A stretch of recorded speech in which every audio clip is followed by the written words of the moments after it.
ए कनिया आब एंगेजमेंट में निकले वाला छै। अंशु कखन पहुँचतै? खुशबू लैयो तऽ फोन कनी, देखियौ जे मने सब आब निकले वाला छै, अखन तक नहीं पहुँच पेलै, कतो देरी भेलै। हेलो, हाँ बेटा कखन तू पहुँचबिही? आब सब हॉल पर निकले वाला छै एंगेजमेंट के लेल। हाँ कतो देरी लागि गेल अहाँके?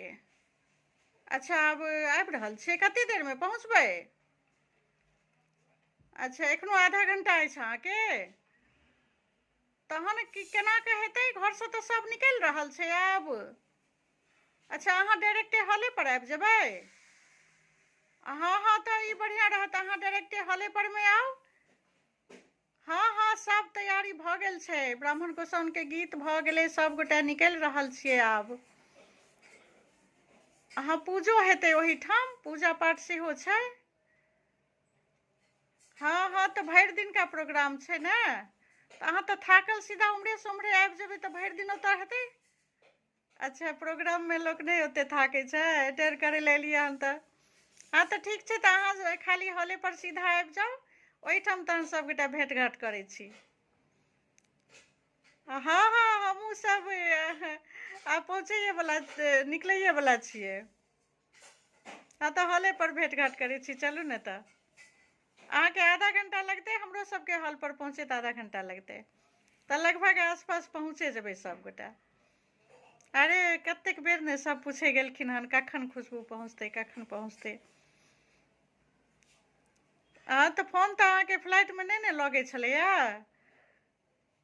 एक बेर निकललिए अहाँ जहन, तहन एक बेर फोन कऽ नहि दितहुँ। अच्छा बुझलिए जे मम्मी व्यस्त हेतै ने। हाँ हम कोनो अहाँ सब जकाँ ब्यूटी पार्लर जाइ छी तैयार होइ लए, हम घरे पर तैयार होइ छी। पुतहु कऽ देलनि हन तैयार, बस भऽ गेलै। हाँ हाँ पुतहु कनि कऽ दै छथिन, सिखने छथिन ने तैयार होयवला। हम तऽ मेकअप कराबै नहीं छी, अहाँ सब तैयार भए कऽ आबि रहल छियै? अच्छा हाँ अहाँके तऽ बुझले छलै जे टाइम पर पहुँच रहलियै हन, तहन तऽ सीधा हॉले पर जाइके छै, ताहि दुआरे तैयार भए कऽ आबि रहल छी। अच्छा ठीक छै तऽ। हाँ ठीक छै, चलू एखन सब हल्ला करै छथिन, हम निकलै वला छी, आउ तहन हॉले पर भेंट करै छी, ठीक छै? हाँ हाँ हाँ दुल्हा राजा सेहो बहुत अहाँके खोज करै छलनि हन भाय अहाँके, दीदी अबै छै कखन तक एतै, कखन तक एतै। हम सबके कहि दै छियै जे अहाँ हॉले पर पहुँचबै। ठीक छै राखू तऽ, खूब आनन्द रहू, सौभाग्यवती रहू, चलू भेंट करै छी हॉल पर में, बाय बाय। खूब सोहागवती रहू, पुत्रवती, धनवती, लक्ष्मी बनल रहू, बाय।